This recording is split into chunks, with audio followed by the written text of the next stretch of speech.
Saudara, Anda kembali menyaksikan Breaking News Kompas TV bersama saya Renata Panggalo. Anjloknya IHSG dalam 2 hari kemarin berbuntut panjang. Setelah dirut BEI, kini pimpinan Otoritas Jasa Keuangan mengundurkan diri. Melalui siaran pers, Ketua Dewan Komisioner OJK, Kepala Eksekutif Pengawas Pasar Modal Keuangan Derivatif dan Bursa Karbon OJK, serta Deputi Komisioner Pengawas Emiten Transaksi Efek Pemeriksaan Khusus Keuangan Derivatif dan Bursa Karbon OJK telah menyampaikan pengunduran diri dari jabatannya. Mahendra Siregar menyatakan bahwa pengunduran dirinya bersama KPMDK dan DKTK merupakan bentuk tanggung jawab moral untuk mendukung terciptanya langkah pemulihan yang diperlukan. Buntut indeks harga saham gabungan anjlok 2 hari berturut-turut. Direktur Utama Bursa Efek Indonesia mengundurkan diri. Meskipun pasar dibuka di zona positif pagi ini, Direktur Utama Bursa Efek Indonesia Iman Rahman mengundurkan diri.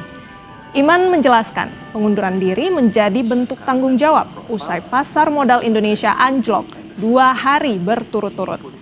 Iman berharap pengunduran diri dapat memperbaiki pasar modal menjadi lebih baik.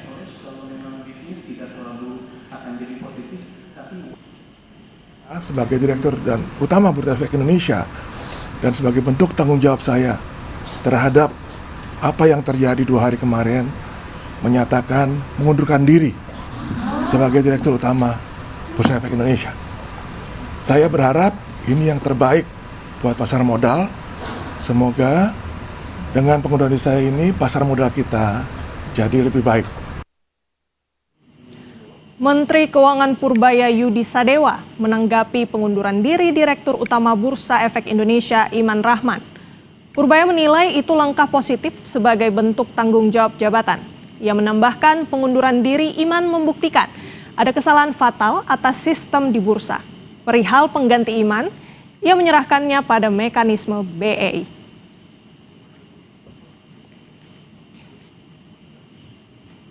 Saya pikir sih positif sebagai bentuk tanggung jawab dia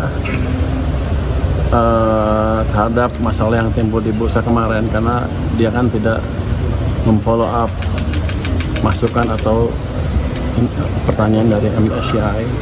Itu kesalahan yang fatal di situ sehingga kita mengawal. Pasar modal Indonesia dalam 2 hari terakhir.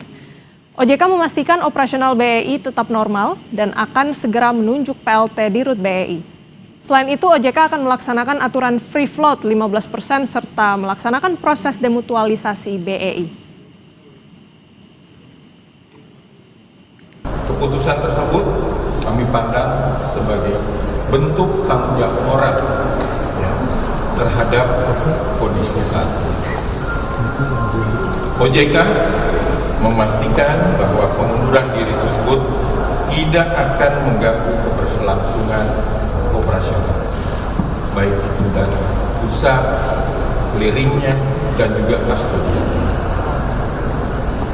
Selanjutnya, sesuai dengan ketentuan dan juga prosedur yang berlaku, OJK akan menunjuk pelaksana tugas Direktur Utama Bursa Efek Indonesia untuk memastikan kesinambungan kepemimpinan pengambilan keputusan strategis serta stabilitas operasional bursa.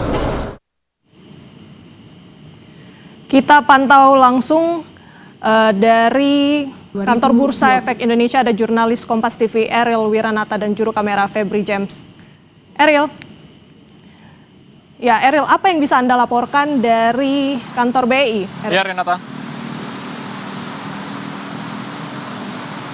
Ya, Renata, setelah dari pengunduran Direktur Utama Bursa Efek Indonesia, kini dari pihak OJK juga ada yang melakukan pengunduran. Di antaranya adalah dari Ketua Dewan Komisioner, lalu kemudian juga ada Kepala Eksekutif Pengawas Pasar Modal Keuangan Derivatif Bursa Karbon, lalu yang terakhir adalah Deputi Komisioner Pengawasan Emiten Transaksi Efek Pemeriksaan Khusus Keuangan Derivatif Bursa Karbon OJK, yang dimana ini juga dilakukan setelah pengunduran dari Direktur Utama Bursa Efek Indonesia. Ini juga sejalan dengan adanya sentimen pasar setelah terjadinya anjlok yang terjadi dari IHSG yang terjadi pada tanggal 28 hingga 29 Januari lalu. Selain itu juga dari pihak OJK mengatakan bahwa dengan adanya pengunduran ini tidak akan mengganggu dari operasional yang dilakukan oleh OJK dan tidak akan mengganggu dari sistem pengawasan yang dilakukan OJK.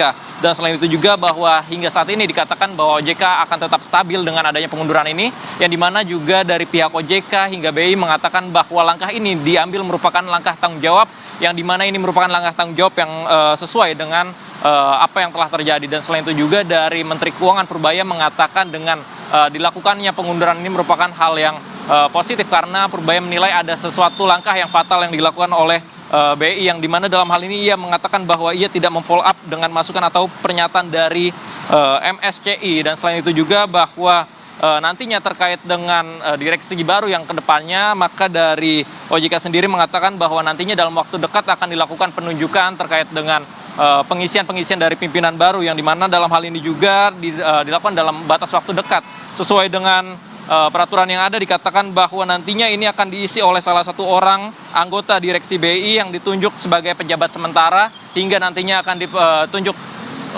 dalam pejabat yang akan dilakukan. Renata. Baik, Eril, ini merupakan peristiwa yang cukup mengagetkan karena Ketua OJK dan 2 pejabat mundur, kemudian juga dari BI juga sendiri mundur begitu. Dari pandangan Anda di sana atau dari informasi yang Anda dapatkan, mungkin kira-kira kapan kemudian ini untuk penunjukan posisi-posisi yang kosong ini? Ya, Renata, memang masih belum ada informasi mendetail terkait dengan penunjukan dari pengganti dari Direktur Utama BI, yang dimana memang dalam hal ini juga dikatakan bahwa terkait dengan penunjukan ini akan dilakukan dalam waktu dekat. Namun memang informasi yang kami terima sementara untuk jabatan Direktur BI ini nantinya akan diisi oleh salah satu anggota direksi BI dengan kesepakatan dari para pejabat BI yang nantinya ia akan melakukan pelaksana tugas sementara. Renata. Itu kalau untuk di Rut BI, Eril. Namun untuk posisi-posisi OJK ini kan juga punya peran yang sangat penting untuk sektor keuangan kita. Dari informasi yang Anda sudah dapatkan, kira-kira dalam 2 hari ke depan meskipun Sabtu dan Minggu, mungkin apakah ada informasi yang Anda bisa dapatkan untuk kemudian dari pemerintah, mungkin untuk bagaimana kemudian bisa mengisi jabatan ini, yang kosong, posisi yang kosong ini? Ya, Renata, dari OJK pun mengatakan bahwa akan melakukan secepatnya, Renata, yang dimana dalam hal ini juga masih belum mendapatkan informasi mendetail. Namun dari pemerintah sendiri, dari Purbaya mengatakan bahwa terkait dengan nantinya pimpinan tersebut, ini akan diserahkan kembali kepada OJK, yang dimana ia menyerahkan sepenuhnya terkait dengan keputusan siapa pimpinan-pimpinan yang akan diisi. Tentu saja ini kita akan tunggu, Renata, terkait dengan siapa pengisi-pengisi selanjutnya yang akan mengisi dari Direktur Utama Bursa Efek Indonesia, kemudian juga dari OJK, yang tentunya kita akan tunggu karena ini akan tentunya berpengaruh besar, Renata. Baik, Eril, bisa Anda jelaskan mungkin bagaimana kemudian dari alasan beberapa pejabat ini yang kemudian akhirnya memutuskan untuk mundur? Apa faktor yang mendasari mereka yang pada akhirnya memutuskan untuk mundurkan diri, Eril? Ya, Renata, informasi yang kami terima bahwa terkait dengan pengunduran dari pimpinan-pimpinan tersebut, yang dimana ia merasa bahwa ini merupakan tanggung jawab yang dilakukan, karena memang jika melihat pada 2 hari lalu ini, melihat dari nilai ISHG ini turun anjlok yang cukup besar, yang dimana ini terjadi pada tanggal 28 hingga 29, walaupun memang hari ini terjadi adanya peningkatan, langkah ini diambil merupakan langkah tanggung jawab yang dilakukan. Dan selain itu juga bahwa dari Menteri Purbaya sendiri mengatakan bahwa ini merupakan langkah yang diambil untuk tanggung jawab dari pejabat-pejabat yang ada. Renata. Baik, terima kasih informasi lengkapnya. Jurnalis Kompas TV Eril Wiranata melaporkan langsung dari kantor